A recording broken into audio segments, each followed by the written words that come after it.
इन पुत्रन के शीश पर वार दिए सूत चार मुए तो क्या हुआ जीवत कई हज़ार। सत श्री अकाल जी। जी मीडिया ते तमाम दर्शकों का स्वागत है। तो श्री अनंदपुर साहब विखे ਵੱਖ-ਵੱਖ किले जिहड़े कि चौंकियां के रूप में स्थापित किए गए, उन्होंने चारे किलियां दे तुहानूं दर्शन करवावांगे, क्योंकि जदों 6 पोह नूं दसम पिता साहिब श्री गुरु गोबिंद सिंह जी होरां ने किला छड्डिया आनंदगढ़ का, तो उस तो पहलां जिहड़े 4 किले, 5वां किला आनंदगढ़ का, उन्हां दे विच की कुछ उस मौके ते होया वो दिखाउण दी वो इतिहास तुहानूं समझाउण दे यतन जरूर किए जाणगे। सो इस खास पेशकश खास प्रोग्राम शहादती पेंडा साडा सिर्फ एको मकसद कि तुहानूं इतिहास बाबत जाणू करवाउणा, किसी दियां भी धार्मिक भावनावां नूं ठेस पहुँचाउणा नहीं है। सो तमाम किलियां दे तुहानूं दर्शन करवावांगे इतिहासक ते शहादती पेंडे दे दरम्यान तुहानूं श्री अनंदपुर साहब तो लैके श्री फतेहगढ़ साहब तक का तमाम वो शहादती पेंडा जिस दे जरिए तुहानूं यह दर्शाउण की कोशिश की जाएगी कि असलीयत दे विच उस मौके ते की वापरिया सी।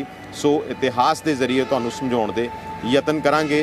सो शुरुआत करदे हां पहले किले तो।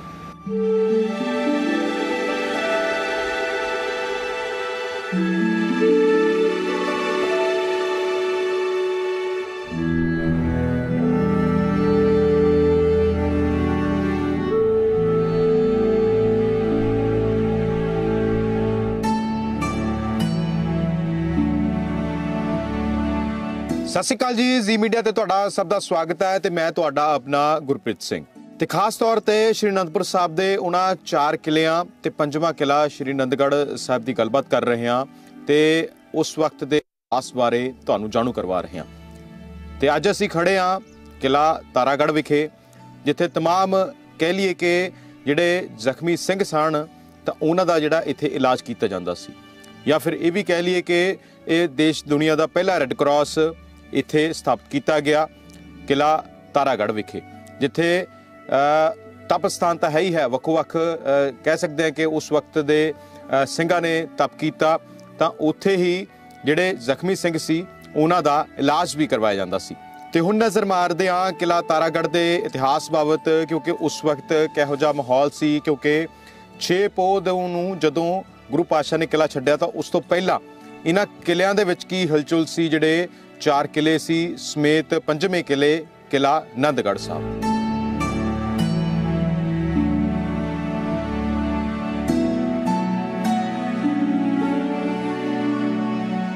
सो श्री आनंदपुर साहब खड़े हाँ तो तमाम ਵੱਖ-ਵੱਖ किलियां बाबत तुहानूं रूबरू करवा रहे हैं, इतिहास बारे जाणू करवा रहे हैं।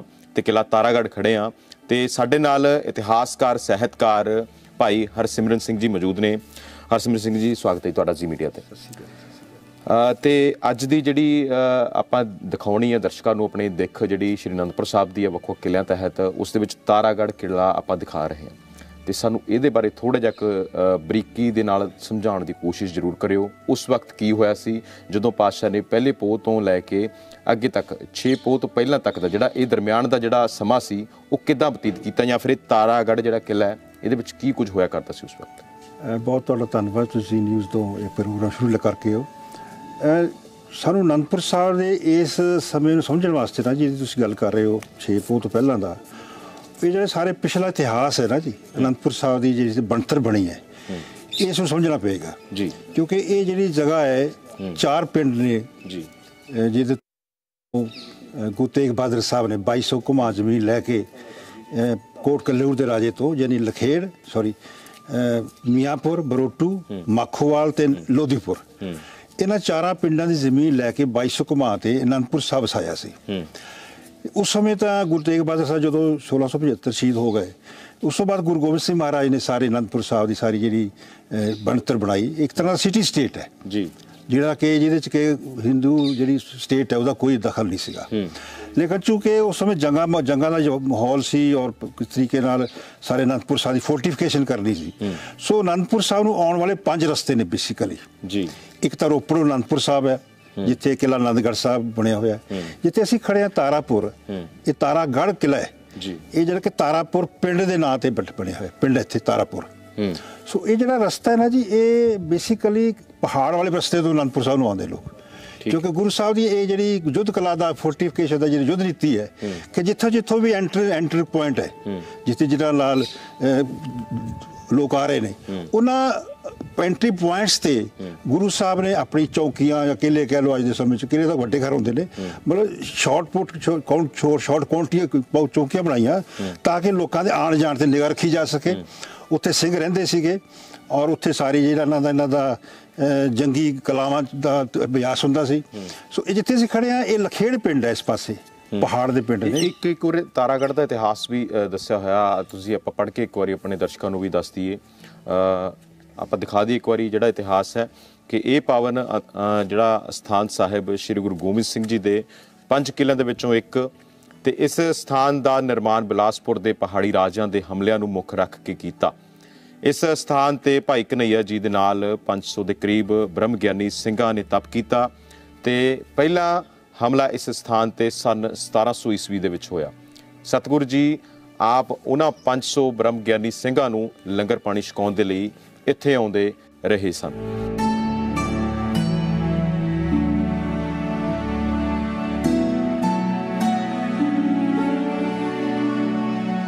वाहिगुरू जी का खालसा वाहिगुरू जी की फतेह।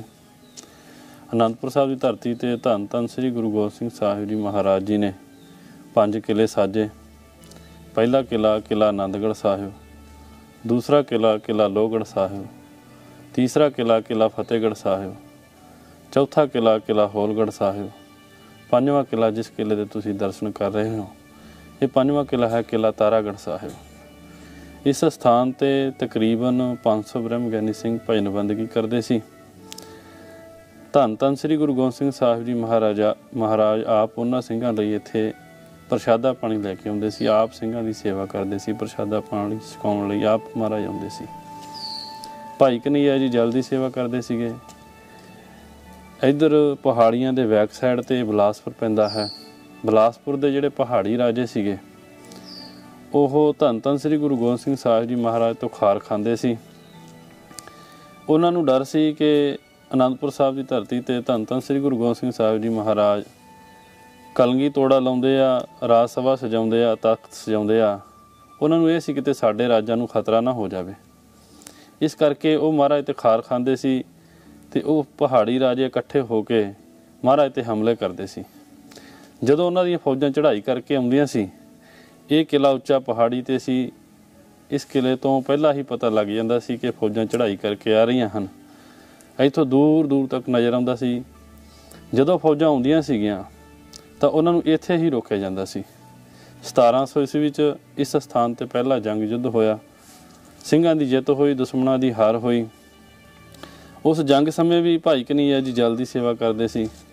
ਵਿੱਚੋਂ ਸਿੰਘਾਂ ਨੇ ਸ਼ਿਕਾਇਤ ਕੀਤੀ ਕਿ ਮਹਾਰਾਜ ਜੀ ਭਾਈ ਕਨਈਆ ਜੀ ਦੁਸ਼ਮਣਾਂ ਨੂੰ ਜਲ ਛਕਾਉਂਦੇ ਹਨ। ਤਾਂ ਜਦੋਂ ਆਨੰਦਪੁਰ ਸਾਹਿਬ ਬੁਲਾ ਕੇ ਭਾਈ ਕਨਈਆ ਮਹਾਰਾਜ ਨੇ ਪੁੱਛਿਆ ਕਿ ਭਾਈ ਤੂੰ ਦੁਸ਼ਮਣਾਂ ਨੂੰ ਜਲ ਛਕਾਉਂਦਾ ਹੈ, ਸਿੰਘਾਂ ਨੇ ਸ਼ਿਕਾਇਤ ਕੀਤੀ ਆ ਕਿ ਅਸੀਂ ਦੁਸ਼ਮਣਾਂ ਨੂੰ ਮਾਰਦੇ ਹਾਂ ਤੇ ਭਾਈ ਕਨਈਆ ਜੀ ਜਲ ਛਕਾ ਕੇ ਸਾਡੇ ਨਾਲ ਦੁਬਾਰਾ ਲੜਨ ਦੇ ਸਮਰੱਥਾ ਬਣਾ ਦਿੰਦੇ ਹਨ। ਤਾਂ ਭਾਈ ਕਨਈਆ ਜੀ ਨੇ ਕਿਹਾ ਮਹਾਰਾਜ ਜੀ ਮੈਂ ਜਿਸ ਦੇ ਵੀ ਮੁੱਖ ਵਿੱਚ ਜਲ ਪਾਉਂਦਾ ਹਾਂ ਮੈਨੂੰ ਤੁਹਾਡਾ ਚਿਹਰਾ ਨਜ਼ਰ ਆਉਂਦਾ ਹੈ। ਮੇਰੇ ਲਈ ਕੋਈ ਦੁਸ਼ਮਣ ਨਹੀਂ, ਕੋਈ ਆਪਣਾ ਨਹੀਂ। ਮੈਂ ਜਿਸ ਦੇ ਵੀ ਮੁੱਖ ਵਿੱਚ ਜਲ ਪਾਉਣਾ ਉਹਦੇ ਵਿੱਚ ਤੁਹਾਡਾ ਚਿਹਰਾ ਨਜ਼ਰ ਆਉਂਦਾ। ਮਹਾਰਾਜ ਬੜੇ ਖੁਸ਼ ਹੋਏ, ਕਿਹਾ ਭਾਈ ਜਿੱਥੇ ਤੂੰ ਜਲ ਦੀ ਸੇਵਾ ਕਰਦਾ ਉੱਥੇ ਮੱਲਮ ਪੱਟੀਆਂ ਵੀ ਕਰਿਆ ਕਰ। ਇਸ ਸਥਾਨ ਤੇ ਹੀ ਭਾਈ ਕਨਈਆ ਜੀ ਨੇ ਮੱਲਮ ਪੱਟੀਆਂ ਕੀਤੀਆਂ ਹਨ। ਦੁਨੀਆ ਦੀ ਪਹਿਲੀ ਰੈੱਡ ਕਰਾਸ ਇਸ ਸਥਾਨ ਤੋਂ ਸ਼ੁਰੂ ਹੋਈ ਹੈ। ਨੀਚੇ ਭਾਈ ਕਨਈਆ ਦਾ ਸਥਾਨ ਬਣਿਆ ਹੋਇਆ ਹੈ। ਜਿਸ ਸਥਾਨ ਤੋਂ ਭਾਈ ਕਨਈਆ ਜੀ ਜਲ ਭਰ ਕੇ ਲੈ ਕੇ ਆਉਂਦੇ ਸੀ ਉਹ ਬੌਲੀ ਸਾਹਿਬ ਅੱਜ ਵੀ ਚੱਲਦੀਆਂ। ਸੰਗਤਾਂ ਜਲ ਸਕਦੀਆਂ, ਆਪਣੇ ਘਰਾਂ 'ਚ ਵੀ ਲੈ ਕੇ ਜਾਂਦੀਆਂ। ਵਾਹਿਗੁਰੂ ਜੀ ਕਾ ਖਾਲਸਾ ਵਾਹਿਗੁਰੂ ਜੀ ਕੀ ਫਤਿਹ।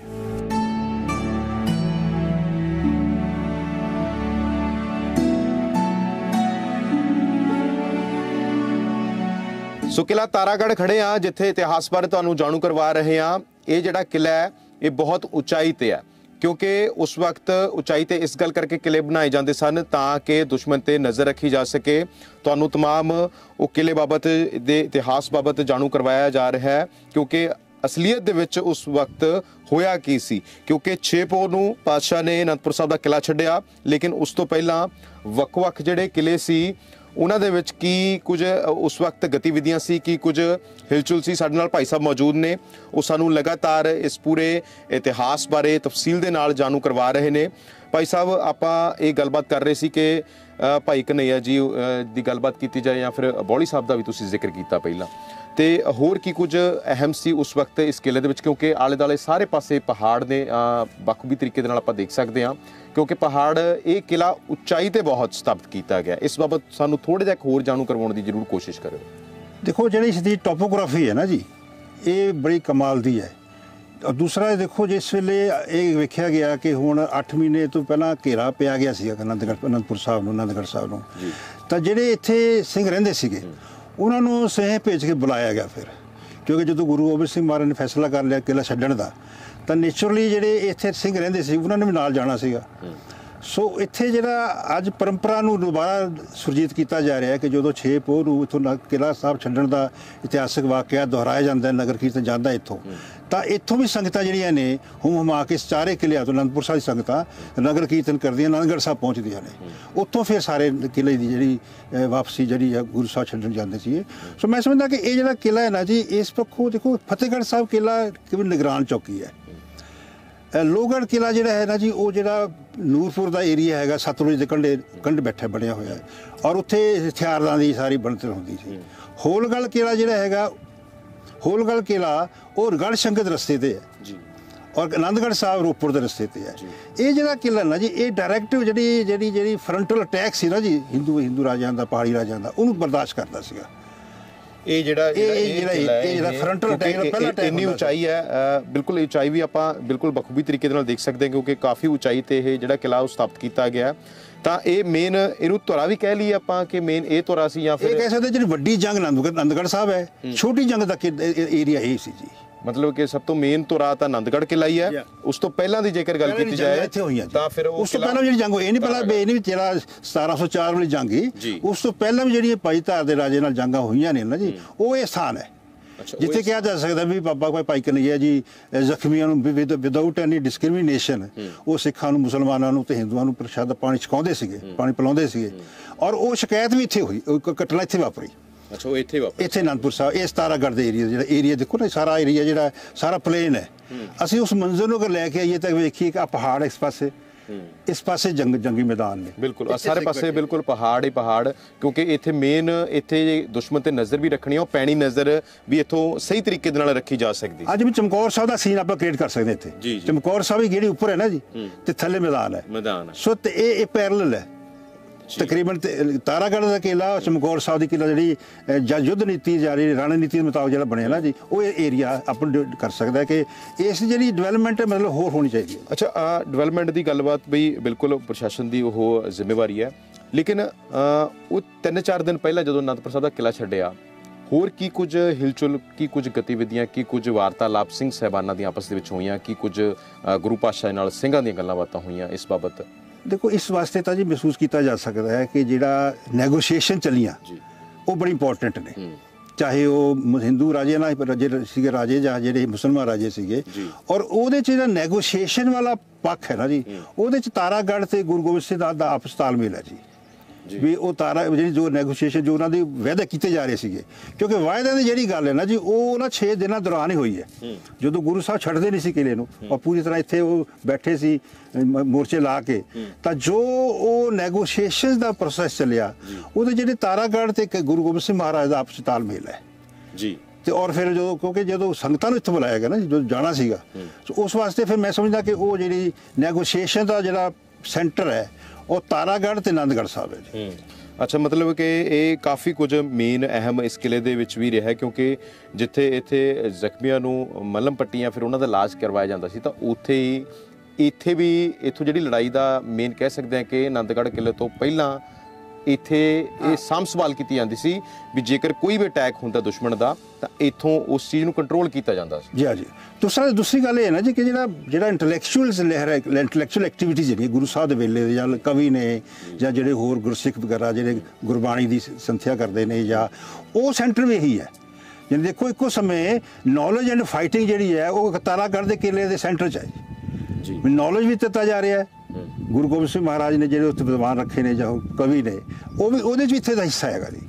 ਠੀਕ ਹੈ। ਤੇ ਜਿਹੜਾ ਭਾਈ ਕਨ੍ਹਈਆ ਜੀ ਦੇ ਬੋਲੀਆਂ ਨੇ ਉੱਤਰ ਕੇ ਸਮਝਦੇ ਜਿਹੜੇ ਦੇਖੋ, ਜਿਹੜੀ ਜ਼ਰੂਰੀ ਹੈ ਕਿ ਜਿਹੜੇ ਥੋੜਾ ਨਵੇਕਲਾ ਜਿਹਾ ਅਲੱਗ ਜਿਹਾ ਸਥਾਨ ਚਾਹੀਦਾ ਵਿਦਵਾਨਾਂ ਨੂੰ, ਉਹ ਜਿਹੜਾ ਵੱਖਰਾ ਜਿਹਾ ਏਰੀਆ ਹੈ ਉਹ ਇਹ ਤਾਰਾਗੜ੍ਹ ਏਰੀਆ ਜੀ, ਕਿਉਂਕਿ ਉਹਨੇ ਰੱਖਿਆ ਵੀ ਬੜਾ ਜ਼ਰੂਰੀ ਸੀ, ਉਹਨੇ ਰੱਖਿਆ ਬੜੀ ਜ਼ਰੂਰੀ ਸੀ ਵਿਦਵਾਨਾਂ ਦੀ।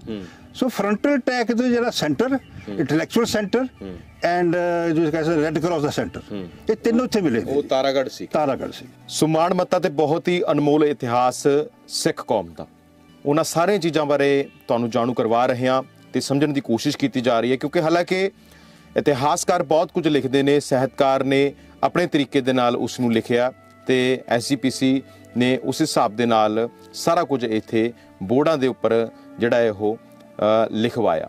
ਲੇਕਿਨ ਅਸਲੀਅਤ ਦੇ ਵਿੱਚ ਉਸ ਵਾਕਿਆ ਦੇ ਦੌਰਾਨ ਕੀ ਕੁਝ ਹੋਇਆ, ਉਹ ਸਾਰੀ ਚੀਜ਼ ਤੁਹਾਨੂੰ ਜਿਹੜੀ ਹੈ ਸਮਝਾਉਣ ਦੀ ਜਾਂ ਫਿਰ ਕਹਿ ਸਕਦੇ ਕਿ ਉਸ ਵਕਤ ਮਹਿਸੂਸ ਕਰਵਾਉਣ ਦੀ ਕੋਸ਼ਿਸ਼ ਕਰ ਰਹੇ ਹਾਂ ਕਿ ਜੋ ਵੀ ਉਸ ਵਕਤ ਤਮਾਮ ਜਿਹੜੇ ਸਾਰੇ ਸਿੰਘ ਸੀ ਉਹਨਾਂ ਨੇ ਆਪਣੇ ਪਿੰਡੇ ਤੇ ਹੰਢਾਈਆਂ, ਜਾਂ ਫਿਰ ਕਹਿ ਲਈਏ ਕਿ ਗੁਰੂ ਪਾਤਸ਼ਾਹ ਜੀ ਦੇ ਪਰਿਵਾਰ ਤੇ ਤਮਾਮ ਉਹਨਾਂ ਦੇ ਨਾਲ ਹੋਰ ਵੀ ਜਿੰਨੇ ਵੀ ਪਹਾੜੀ ਜਿਹੜੇ ਰਾਜਿਆਂ ਦੇ ਨਾਲ ਲੜਾਈ ਦੇ ਵਿੱਚ ਗੁਰੂ ਪਾਤਸ਼ਾਹ ਦੇ ਨਾਲ ਸੀ, ਉਹ ਲਗਾਤਾਰ ਆਪਣਾ ਪੂਰਨ ਰੂਪ ਦੇ ਵਿੱਚ ਸਹਿਯੋਗ ਦਿੰਦੇ ਹੋਏ ਨਜ਼ਰ ਆਏ ਸਨ।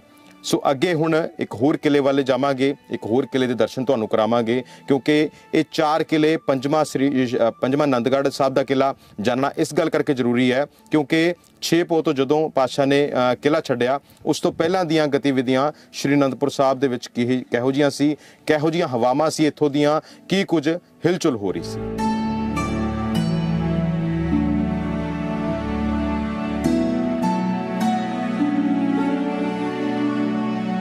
ਸੰਗਤਾਂ ਨੂੰ ਕਿਲਾ ਤਾਰਾਗੜ੍ਹ ਦੇ ਇਤਿਹਾਸ ਦੇ ਬਾਰੇ ਜਾਣੂ ਕਰਵਾ ਰਹੇ ਆ, ਜਿਸ ਕਿਲੇ ਨੂੰ ਗੁਰੂ ਸਾਹਿਬ ਵੱਲੋਂ ਬਣਵਾਇਆ ਗਿਆ ਸੀਗਾ ਕਿ ਪਹਾੜੀ ਰਾਜਿਆਂ ਵੱਲੋਂ ਜਿਸ ਸਮੇਂ ਹਮਲਾ ਕੀਤਾ ਜਾਂਦਾ ਸੀਗਾ। ਪਰ ਉਸ ਕਿਲਾ ਤਾਰਾਗੜ੍ਹ ਦੇ ਨਾਲ ਜੋ ਮੈਦਾਨੀ ਏਰੀਆ ਸੀਗਾ, ਜਿਸ ਥਾਂ ਤੇ ਇਹ ਜੰਗ ਹੁੰਦੀ ਸੀ ਪਹਾੜੀ ਰਾਜਿਆਂ ਦੇ ਨਾਲ, ਗੁਰੂ ਸਾਹਿਬ ਦੇ ਸਿੰਘਾਂ ਵੱਲੋਂ ਜੰਗ ਲੜੀ ਜਾਂਦੀ ਸੀਗੀ, ਤਾਂ ਉਸ ਮੈਦਾਨ ਦੇ ਵਿੱਚ ਭਾਈ ਕਨ੍ਹਈਆ ਜੀ ਵੱਲੋਂ ਜਲ ਦੀ ਸੇਵਾ ਕੀਤੀ ਜਾਂਦੀ ਸੀਗੀ। ਚਾਹੇ ਜੋ ਗੁਰੂ ਸਾਹਿਬ ਦੇ ਸਿੰਘ ਸਨ ਉਹਨਾਂ ਦੇ ਲਈ ਹੋਵੇ, ਚਾਹੇ ਜੋ ਪਹਾੜੀ ਰਾਜਿਆਂ ਦੇ ਜ਼ਖਮੀ ਫੌਜ ਹੁੰਦੀ ਸੀਗੀ ਉਹਨਾਂ ਨੂੰ ਜੋ ਜਲ ਛਕਾਇਆ ਜਾਂਦਾ ਸੀਗਾ। ਇਸ ਸਮੇਂ ਅਸੀਂ ਉਸ ਬੋਲੀ ਸਾਹਿਬ ਕੋਲ ਮੌਜੂਦ ਹਾਂ, ਜਿੱਥੋਂ ਮਸ਼ਕ ਦੇ ਵਿੱਚ ਭਾਈ ਕਨ੍ਹਈਆ ਜੀ ਜੋ ਜਲ ਲੈ ਕੇ ਜਾਂਦੇ ਸਨ ਅਤੇ ਫੌਜੀਆਂ ਨੂੰ ਜੋ ਸੈਨਾ ਦੇ ਵਿੱਚ ਜ਼ਖਮੀ ਹੋਏ ਹੁੰਦੇ ਸਨ ਉਹਨਾਂ ਨੂੰ ਛਕਾਉਂਦੇ ਸਨ, ਉਹ ਵੀ ਦਰਸ਼ਨ ਕਰਾ ਰਹੇ ਆ। ਪਰ ਨਾਲ ਸਾਡੇ ਨਾਲ ਸਿੱਖ ਚਿੰਤਕ ਅਤੇ ਇਤਿਹਾਸਕਾਰ ਹਰਸਿਮਰਨ ਜੀ ਮੌਜੂਦ ਨੇ, ਉਹਨਾਂ ਨਾਲ ਵੀ ਗੱਲਬਾਤ ਕਰਾਂਗੇ। ਹਰਸਿਮਰਨ ਜੀ, ਇਸ ਬੋਲੀ ਸਾਹਿਬ ਕੋਲ ਮੌਜੂਦ ਆਪਾਂ, ਇਸ ਬੋਲੀ ਸਾਹਿਬ ਦਾ ਖਾਸ ਤੌਰ ਤੇ ਇਤਿਹਾਸ ਤੇ ਜੇ ਚਾਨਣਾ ਪਾਇਆ ਜਾਵੇ ਤਾਂ ਇਤਿਹਾਸ ਕੀ ਰਿਹਾ ਉਸ ਸਮੇਂ ਦਾ? ਦੇਖੋ ਜੀ, ਬੌਲੀ ਸਾਹਿਬ ਹੈ ਨਾ ਜੀ, ਇੱਥੇ ਪਹਾੜੀ ਇਲਾਕਿਆਂ ਦੇ ਵਿੱਚ ਇੱਥੇ ਪਹਾੜੀ ਪਾਣੀ ਦੇ ਜਿਹੜੇ ਲੈਵਲਸ ਹੁੰਦੇ ਨੇ, ਉਹ ਪਾਣੀ ਲੈਵਲ ਕਿਤੇ ਖੜ ਜਾਂਦਾ ਹੈ। ਇਹਦੇ ਨਾਲ ਇੱਕ ਖੱਡਾਂ ਵਗਦੀਆਂ ਨੇ, ਇਹ ਬੌਲੀ 'ਚ ਪਾਣੀ ਇਕੱਠਾ ਰਹਿੰਦਾ ਸੀਗਾ। ਔਰ ਜਿਹੜਾ ਸਾਰਾ ਦੇਖ ਰਹੇ ਤੁਸੀਂ ਤਾਰਾਗੜ੍ਹ ਦਰਸ਼ਨ ਕੀਤੇ ਨੇ, ਇਹ ਸਾਰਾ ਮੈਦਾਨੀ ਇਲਾਕਾ ਹੈ। ਇੱਥੇ ਖਾਸ ਤੌਰ ਤੇ ਜਿਹੜੇ 500 ਬ੍ਰਹਮ ਗਿਆਨੀ ਸਿੰਘ ਚੱਲ ਰਹਿੰਦੇ ਸੀਗੇ, ਵਿਦਵਾਨ ਵਗੈਰਾ ਇੱਥੇ ਸੇਵਾ ਕਰਦੇ ਸੀ, ਜਿਹਨਾਂ ਸੇਵਾ ਗੁਰੂ ਸਾਹਿਬ ਇੱਥੇ ਲੈ ਕੇ ਆਉਂਦੇ ਸੀ ਪ੍ਰਸ਼ਾਦੀ ਹਾਥੀ ਰਾਹੀਂ। ਇੱਕ ਤਾਂ ਉਹ ਏਰੀਆ ਹੈ। ਦੂਸਰਾ ਇਹ ਕਿ ਕਿਉਂਕਿ ਇਹ ਇੰਟੈਲੈਕਚੁਅਲ ਤੇ ਜੰਗੀ ਮੈਦਾਨ ਦਾ ਏਰੀਆ ਸੀ, ਇਸ ਕਰਕੇ ਭਾਈ ਕਨ੍ਹਈਆ ਜੀ ਨਾਲ ਇਹ ਜਿਹੜਾ ਇਤਿਹਾਸਕ ਸਥਾਨ ਜੁੜਿਆ ਹੋਇਆ, ਖਾਸ ਕਰਕੇ ਬੌਲੀ ਆ। ਦੇਖੋ, ਆਮ ਤੌਰ ਤੇ ਸੰਗਤਾਂ ਨੇ ਉਹਨਾਂ ਦੇ ਭਾਈ ਕਨ੍ਹਈਆ ਜੀ ਨੂੰ ਮਸ਼ਕ ਦੇ ਨਾਲ ਪਾਣੀ ਪਿਲਾਉਂਦੇ ਵੇਖਿਆ ਹੋਏਗਾ ਨਾ, ਪਾਣੀ ਪਿਲਾਉਂਦਾ ਹੋਏਗਾ।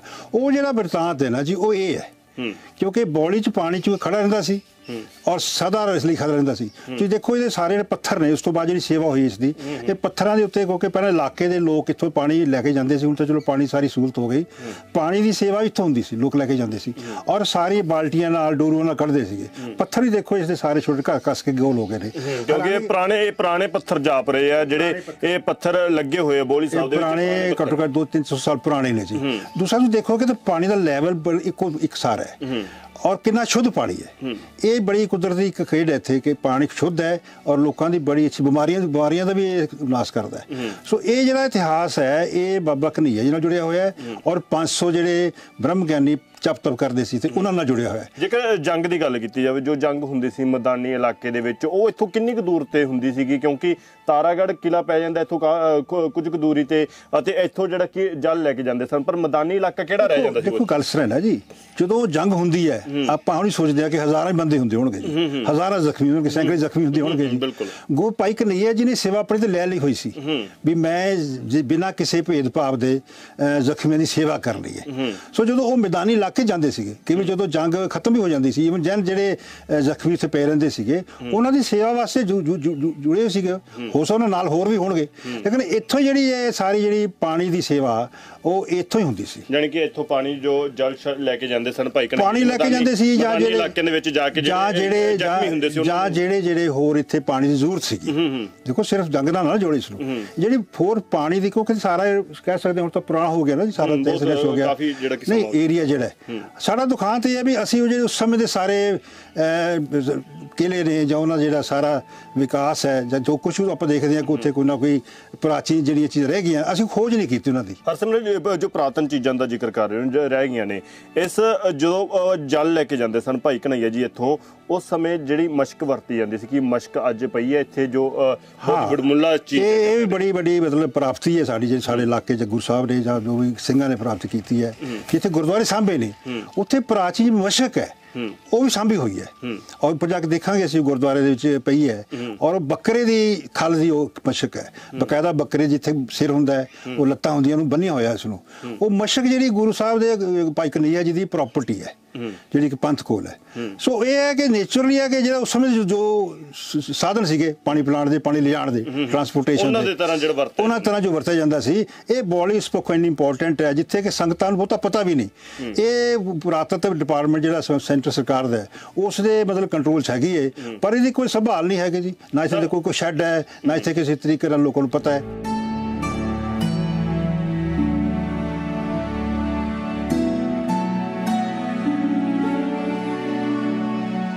ਭਾਈ ਕਨਈਆ ਜੀ ਵੱਲੋਂ ਵਰਤੀ ਜਾਂਦੀ ਉਸ ਇਤਿਹਾਸਿਕ ਮਸ਼ਕ ਦੇ ਦਰਸ਼ਨ ਕਰਵਾਏ ਨੇ ਸੰਗਤਾਂ ਨੂੰ, ਅਤੇ ਜਿਸ ਦੇ ਰਾਹੀਂ ਭਾਈ ਕਨਈਆ ਜੀ ਜਲ ਲੈ ਕੇ ਜਾਂਦੇ ਸਨ ਅਤੇ ਜ਼ਖਮੀ ਸੈਨਿਕਾਂ ਨੂੰ ਉਹ ਜਲ ਛਕਾਉਂਦੇ ਸਨ। ਉਸ ਤੋਂ ਬਾਅਦ ਤਸਵੀਰਾਂ ਦਿਖਾਵਾਂਗੇ ਉਸ ਸਥਾਨ ਦੀਆਂ, ਜਿਸ ਦੇ ਬਾਰੇ ਇਤਿਹਾਸਕਾਰ ਲਿਖਦੇ ਨੇ ਕਿ ਇਸ ਸਥਾਨ ਤੇ ਬੈਠ ਕੇ ਭਾਈ ਕਨਈਆ ਜੀ ਨੇ ਤਪ ਕੀਤਾ ਸੀਗਾ ਅਤੇ ਕਾਫੀ ਲੰਬਾ ਸਮਾਂ ਇਸ ਸਥਾਨ ਤੇ ਰਹੇ ਸਨ। ਇਹ ਉਹੀ ਤਸਵੀਰਾਂ ਨੇ ਜਿਸ ਸਥਾਨ ਤੇ ਇਤਿਹਾਸਕਾਰ ਲਿਖਦੇ ਨੇ, ਅਤੇ ਬਿਲਕੁਲ ਨਾਲ ਇਸ ਦੇ ਬੋਲੀ ਸਾਹਿਬ ਮੌਜੂਦ ਹੈ ਜਿੱਥੋਂ ਭਾਈ ਕਨਈਆ ਜੀ ਜਲ ਲੈ ਕੇ ਜਾਂਦੇ ਹੁੰਦੇ ਸਨ। ਅਤੇ ਇਸ ਸਥਾਨ ਦੀਆਂ ਤੁਸੀਂ ਤਸਵੀਰਾਂ ਦੇਖ ਸਕਦੇ ਹੋ ਉਹ ਕਿ ਉਸ ਸਮੇਂ ਦਾ ਇਹ ਜੋ ਕਹਿ ਸਕਦੇ ਇੱਕ ਸਥਾਨ ਬਣਾਇਆ ਗਿਆ, ਜਿਸ ਦਾ ਦੁਆਰ ਵੀ ਕਹਿ ਸਕਦੇ ਛੋਟਾ ਦੁਆਰ ਉਸ ਸਮੇਂ ਰੱਖਿਆ ਜਾਂਦਾ ਹੁੰਦਾ ਸੀਗਾ। ਹਾਲਾਂਕਿ ਇਸ ਨੂੰ ਹੁਣ ਮੁਰੰਮਤ ਕੀਤਾ ਗਿਆ, ਥੋੜਾ ਬਹੁਤ ਮੁਰੰਮਤ ਇਸ ਦੀ ਹੋਈ ਹੈ, ਪਰ ਇਸ ਸਥਾਨ ਤੇ ਭਾਈ ਕਨਈਆ ਜੀ ਕਾਫੀ ਲੰਬਾ ਸਮਾਂ ਰਹੇ ਨੇ।